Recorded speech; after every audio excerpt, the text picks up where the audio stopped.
Welcome to the barren lands of Red Dead, where the stars twinkle like diamonds in the night sky, casting a soft glow on an unforgiving terrain that's ready to take you down without a second thought. Amidst this arid wilderness, we meet the protagonist of our tale, Rip Van Winkle. On the surface, he appears to just be another rugged human, but don't let that facade deceive you. Beneath that exterior lies a dark secret. He's a cannibal, wearing the flesh of what we know as John Marston. He could be any one of us underneath that skin. For now, he is on the hunt for some men. After temporarily quenching his appetite, John decided it's time to reconnect with an old friend, Seth, a quirky necrophiliac who once provided him with a flesh suit, the same one you see him wearing now. A conversation about birthday invitations leads them to another necrophiliac named Shaggy, who, with a twist of fate, grants Seth psychic abilities. It turns out the prized possession they seek is hidden away in a mansion. So off goes our scar-faced hero, stealthily navigating the surroundings, evading guards, and eventually slipping into the basement. Here, he is greeted in a friendly, neighborly manner. As John moves through the mansion, leaving a trail of chaos in his wake, he stumbles upon a treasure chest. Just then, Seth materializes out of nowhere, babbling nonsense that somehow relates to the twisted mission. Something about a glass eye, John losing an eye, and summoning zombies. Seth excitedly declares that the sandcastle up on a hill they must check out, bigger than any sandcastle they've ever seen. But before John can even react, Seth rushes towards John and yanks out one of his eyes. Annoyed, John calmly retaliates and kills Seth. Then he leaves the mansion and follows a trail, where he discovers the mythical Sand Castle. To his astonishment, it's guarded by none other than Bill Williamson, John's former lover. Bill politely warns John to stay away, but our hero doesn't take kindly to words. A friendly exchange of gunfire ensues, and after getting shot casually a few times, John suddenly finds himself waking up in an unfamiliar house. After walking outside, he encounters none other than Mr. Dick, a villain with a penchant for feeding people Joker gas. He forces John into a rather shady mission involving nothing worse than horseback riding. John manages to break free and runs off on his horse. He then suddenly runs to a mysterious man who suggests he meets someone in a place called Thieves' Landing. However, having just emerged from a tumultuous relationship, John declines.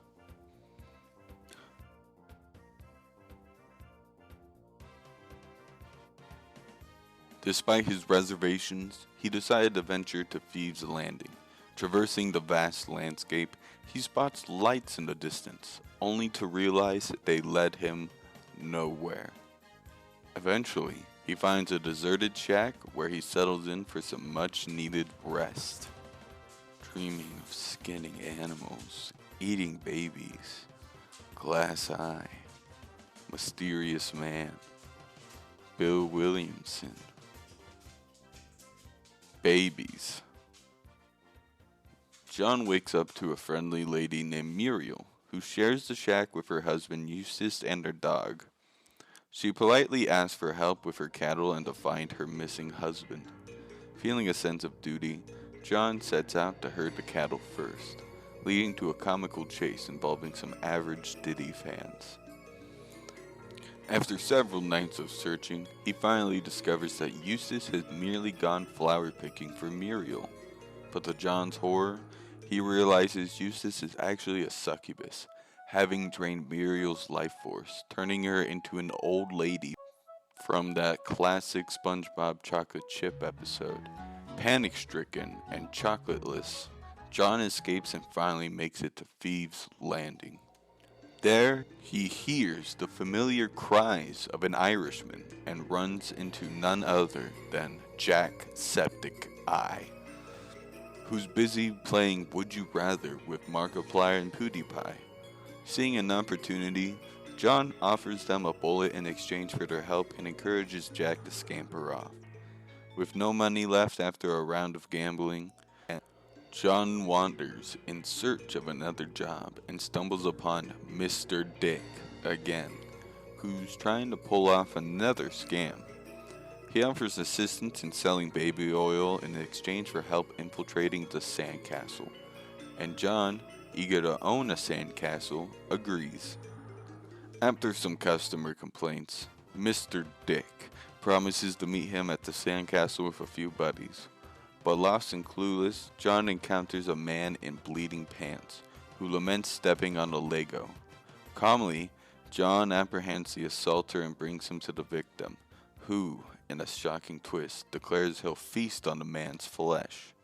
Not willing to compete, John ties up the cannibal and feasts on the flesh himself. Feeling satisfied, John rides into the desert until he meets an old man named Hosea, who's just a small-time Monopoly owner looking for John's weed money. With no cash to spare, John leaves him behind and finds a peaceful spot with a stunning view. With a Dark Souls phantom summon of his newfound buddies for the smoke session, just as they're about to spark up, they suddenly realize they're right in front of the sandcastle and plot a hilarious Trojan horse prank. After turning a bunch of mercenaries into Swiss cheese, John rushes inside, searching for his long-lost lover, but he can't seem to find Bill. His pals inform him that Bill has run off to the land of the orange filter from Breaking Bad. John, however, is just relieved to have a sandcastle to call his own. And then, it'll show a clip of everyone fighting and saying, "Get the fuck out! Get the fuck out! Get out! Get out! Die! You need to die! You need to die!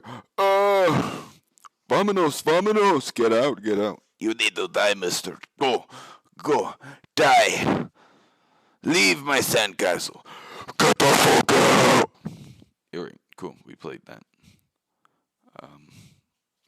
As Mr. Manchin saunters off camera in search of Breaking Bad, the scene fades out, and a to-be-continued card flashed on the screen.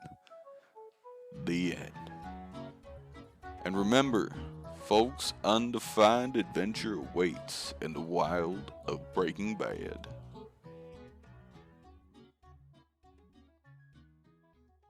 Last time on Red Dead Redemption.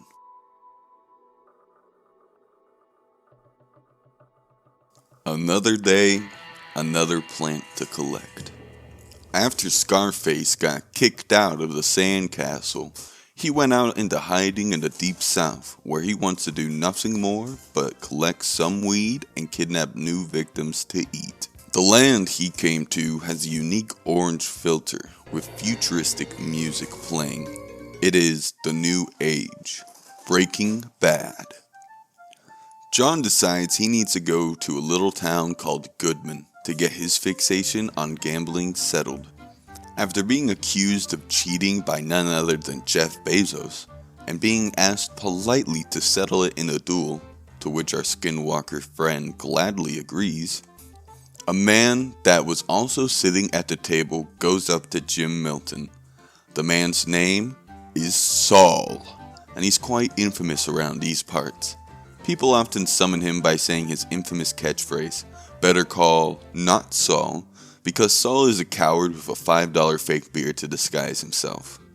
Saul needs money, and the only way he knows how is by extorting off the weak and committing human trafficking. He says there is a stash of fresh humans to be collected in some mine somewhere. However, they are held by the giant dwarves, half dwarf, half giant. With the desire to stay out of the sunlight and is a rare species, Jim Milton felt himself kind enough to offer a hand by aiding in the extinction of these foul creatures. With the help of the cowardly Saul, who is not a good man, They manage to slaughter all of the half-breeds and secure a human to be trafficked. After delivering the girl to her new master, Saul thanks me by disappearing and never coming back again.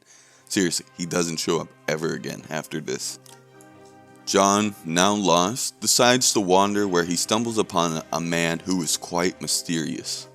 The man asks him to donate some of his allowance money, and considering how generous our protagonist is, he gives him a helping hand with a shotgun he just found.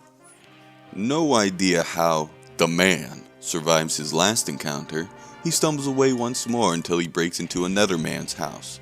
This man goes by the name of Mr. Skibbity Toilet, but he also goes by another name, Walter White, and he wants John Milton to be his Jesse, whatever that means. Since Mr. Skibbity is usually the one who knocks, he asks John to take a pound of meth to the other side of the fucking map. Seeing as he already was going to make his way there, he happily agrees, and takes the package and immediately right after, kills Walter White and robs him. However, a certain man by the name of Gustavo didn't like that, so he sent his convoy of military to verbally berate Mr. Marston. John, not taking kindly to words in general, fights back against the verbal claims with some guns he stole. However, he wasn't strong enough and was captured. After he wakes up, he is taken outside to meet a man named Gustavo, or just Paul for short. Paul wants to use John Marston's supernatural ability of cannibalism, and thinks it will be a great tool against the war he is currently up against. Gustavo Fringe sends our skinwalker pal with his dog, Michael DeSanta, who tends to forget 1,000 things every day and suffers from horrible memory loss. Michael decides he wants to go burn down and pillage a village. Although I forgot to mention, the reason that John Milton isn't fighting back is because he doesn't have a moral compass. He doesn't choose sides except his own. Plus, Michael said he might know where John's former lover, Bill Williamson, might be, but he forgot. After doing some employee evaluation and giving people eviction notices, Michael DeSanta tells our skinwalker that he needs to join his clan on Clash to help him take down Bill. John agrees and destroys a fort with his level 14 P.E.K.K.A. stack. Michael tells him that the prince is in another castle, waiting to renew their marriage proposal. John was eager to love again. However, as he arrives to the church, he realizes he has been bamboozled. Apparently, Bill Williamson already has a lover who is Mr. Dick's son, Mr. Balls. It's so stupid.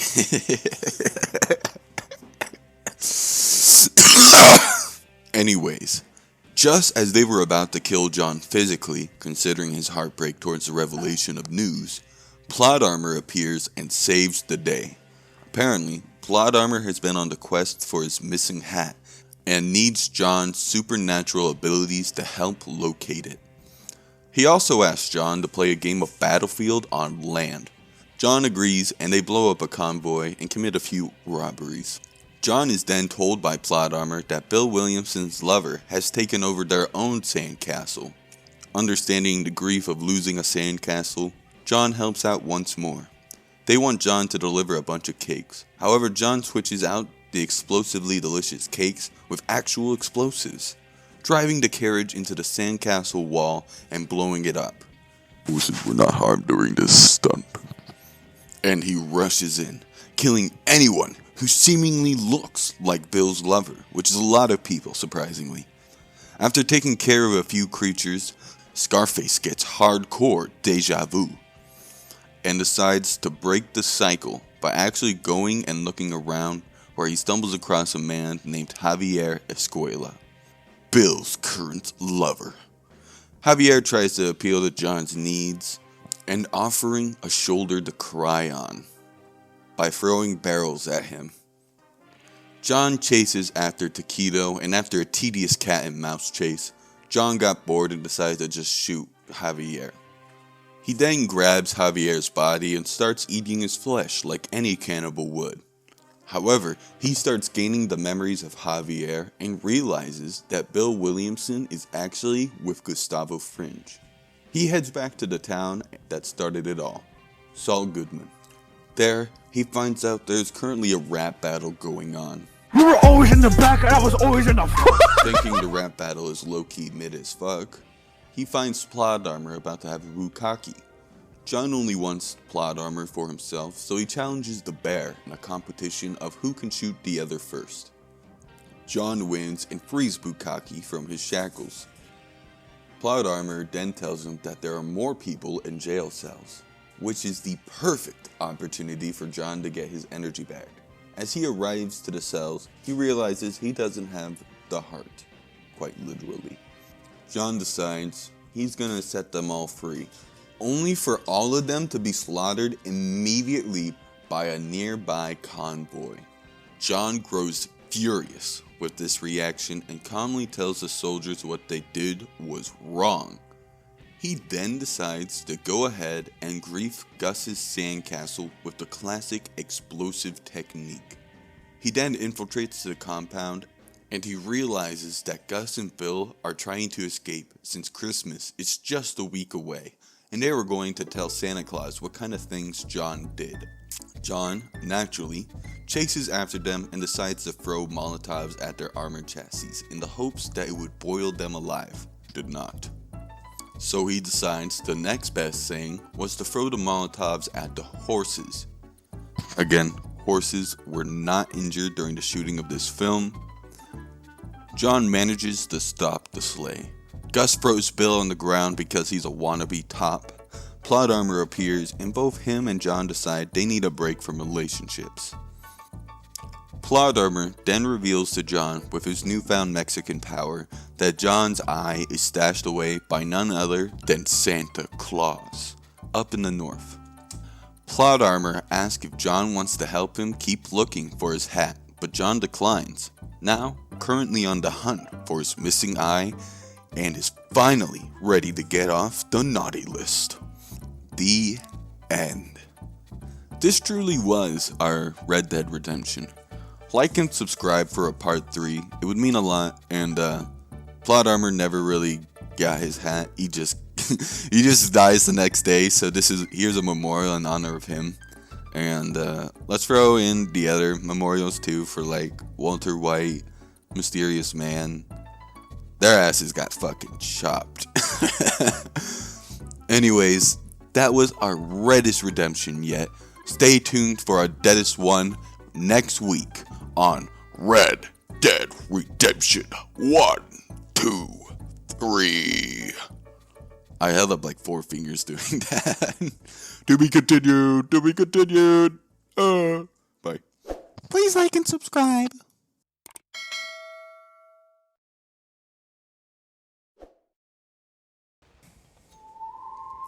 It's been months since our favorite Western cannibal, John Marston, laid eyes on another human.